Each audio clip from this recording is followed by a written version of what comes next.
হজরত ফাতেমা রাদিয়াল্লাহু তাআলা আনহার মৃত্যুর দিন সকালে কী ঘটেছিল? হজরত আলী রাদিয়াল্লাহু তাআলা আনহু ফজরের নামাজ আদায় করার জন্য মসজিদে গেলেন। এদিকে হজরত ফাতেমা রাদিয়াল্লাহু তাআলা আনহা অত্যন্ত জ্বর থাকা অবস্থায় ঘরের সমস্ত কাজ শেষ করেছেন। আলী রাদিয়াল্লাহু তাআলা আনহু মসজিদ থেকে ফিরে এসে দেখলেন ফাতেমা কাঁদছেন। তিনি প্রশ্ন করলেন, ফাতেমা, তুমি কাঁদছো কেন? ফাতেমা রাদিয়াল্লাহু তাআলা আনহা কোনো প্রশ্নের উত্তর না দিয়ে তখনও জোরে জোরে কাঁদলেন। আলী রাদিয়াল্লাহু তাআলা আনহু কয়েকবার প্রশ্ন করার পর মা ফাতেমা কাঁদতে কাঁদতে বললেন, আমি স্বপ্নের মধ্যে দেখেছি আমার আব্বাজান হজরত মুহাম্মদ সাল্লাল্লাহু আলাইহি ওয়াসাল্লাম আমার ঘরের মধ্যে ঢুকে কি যেন তালাশ করছেন। ঘর থেকে বের হওয়ার সময় আমি পেছন দিক থেকে আমার আব্বাজানকে ডাক দিলাম এবং বললাম, আব্বাজান, আপনি কি তালাশ করছেন? আব্বাজান তখন বললেন, ও আমার ফাতেমা, আমি তো তোমাকে তালাশ করছি, তোমাকে নিয়ে যাওয়ার জন্য। আরও বললেন, আমার ফাতেমা, আজকে তুমি রোজা রাখবে, সেহরি করবে আলীর দস্তারখানায় আর ইফতার করবে আমার দস্তারখানায়। তখন হজরত আলী এই স্বপ্ন শোনার পর দুজনে বুঝতে আর বাকি রইল না যে হজরত ফাতেমা ইন্তেকাল করতে চলেছেন। দুজনে আরও জোরে জোরে কাঁদতে লাগলেন। এই সময়ের মধ্যেই হজরত হাসান এবং হুসাইন রাদিয়াল্লাহু তাআলা আনহুমা ঘরে এসে জিজ্ঞাসা করলেন, আব্বাজান, আম্মাজান, আপনারা কান্না করছেন কেন? হজরত ফাতেমার একটি অভ্যাস ছিল, যখন হাসান হুসেন তাকে কোনো কাজে বিরক্ত করতেন তখন দুজনকে নানাজানের কবরের কাছে যেতে বলতেন। আজকেও ফাতেমা রাদিয়াল্লাহু তাআলা আনহা বললেন, তোমরা দুই ভাই নানাজানের কবরের কাছে যাও। কবরের নিকট যাওয়ার সাথে সাথেই কবর থেকে আওয়াজ আসলো, ও আমার আদরের নাতিরা, এই মুহূর্তে তোমরা আমার কাছে কেন আসছো? আমার কাছে তো সব সময় আসতে পারবে। এখন যাও, মায়ের চেহারার দিকে তাকিয়ে থাকো। আজকের পর তোমাদের আম্মাজানকে আর চোখে দেখতে পাবে না। একথা শোনার পর দুই ভাই কাঁদছেন এবং দৌড়াতে দৌড়াতে আম্মাজানের কাছে চলে গেলেন।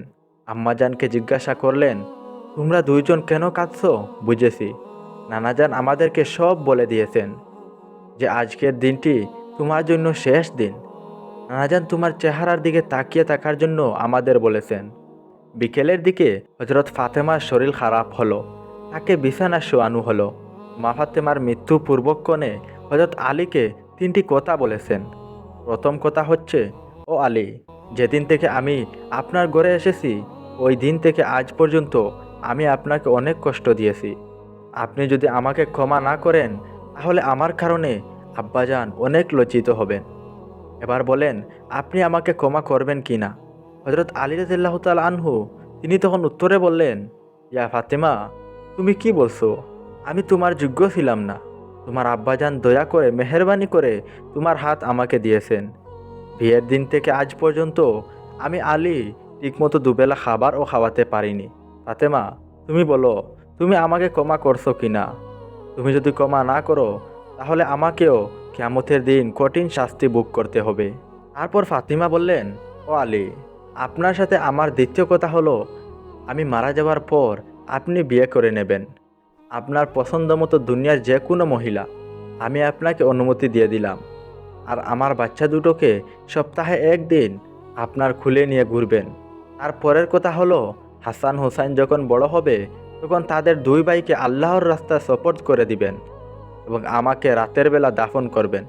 হযরত আলী রাদিয়াল্লাহু তাআলা আনহু বললেন, তুমি নবীর মেয়ে, আমি সবখানে খবর দিয়ে তোমার দাফন করব, এতে সমস্যা কি? হযরত ফাতেমা বললেন, আমার কাফনের উপর দিয়ে সবাই অনুমান করবে নবীর মেয়ে কতটুকু লম্বা, কতটুকু স্বাস্থ্যবান ছিল, এতে আমার পর্দা ভঙ্গ হবে। মা ফাতেমার মৃত্যুর পরে তার লাশ হাটে বহন করার মতো মানুষ মাত্র তিনজন ছিলেন, হযরত আলী এবং হাসান হুসাইন রাদিয়াল্লাহু তাআলা আনহুমা।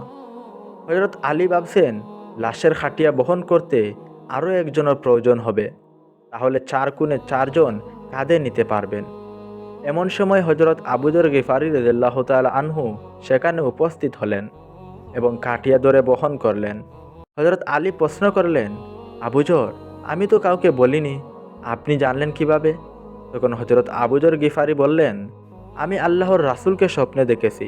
তিনি বলেছেন, হে আবু যর, আমার ফাতেমার লাশ বহন করার লোকের অভাব, তুমি তাড়াতাড়ি চলে যাও। ও আলী, আমাকে তো নবীজি আসতে বলেছেন, তাই আমি এসেছি। তোমরা আমাকে বলনি? রাতে এসে নবীজি স্বপ্নে বলে গিয়েছেন। হযরত ফাতেমাকে যখন কবরে নামাচ্ছেন, তখন হযরত আবু যর গেফারি কবরকে উদ্দেশ্য করে বললেন, হে কবর, তুই জানিস আজকে তোর মধ্যে কাকে রাখছি? উনি হচ্ছেন জান্নাতের সকল মহিলাদের সর্দার হযরত ফাতেমা। কবর থেকে কোনো আওয়াজ আসলো না। আবার বললেন, উনি হাসান ও হুসাইনের আম্মা। এবারও আগের মতো কবর থেকে কোনো আওয়াজ আসলো না। তিনি আবার পুনরায় বললেন, উনি হচ্ছেন হযরত আলীর স্ত্রী। উনি হচ্ছেন দুজাহানের বাদশার মেয়ে। খবরদার, বেয়াদবি করবি না। এবার মহান আল্লাহ তাআলা খবরের জবান খুলে দিলেন। খবর বলল, আমি অন্ধকার, আমি সাপ বিচ্ছুর গড়, আমি এমন এক গড় যেখানে কোনো বংশ পরিচয় কাজ হয় না। আমি দুজাহানের বাদশার মেয়েকে চিনি না, আমি হাসান হুসাইনের মাকে চিনি না, আমি আলীর স্ত্রীকেও চিনি না, আমি জান্নাতের সর্দারিনীকেও চিনি না। আমি শুধু চিনি ইমান আর আমল। আমার মধ্যে যদি কেউ ভালো আমল নিয়ে আসে, তাকে আমি জান্নাতের বিছানা বিছিয়ে দেব। আর যদি কেউ খারাপ আমল নিয়ে আসে, তাকে আমি খবরের দুই দিক থেকে এমন জোরে চাপ দেব যে হাড় মাস মাটির সাথে মিশে যাবে। আল্লাহু আকবার। মানুষ জন্মালে মৃত্যুবরণ করতেই হবে। মৃত্যু কখনো বলে আসে না, মৃত্যু কখনো ধনী গরিব ও দেখে না। প্রত্যেক মানুষকে মৃত্যুর স্বাদ গ্রহণ করতেই হবে। আমাদের সাথে থাকার জন্য ধন্যবাদ।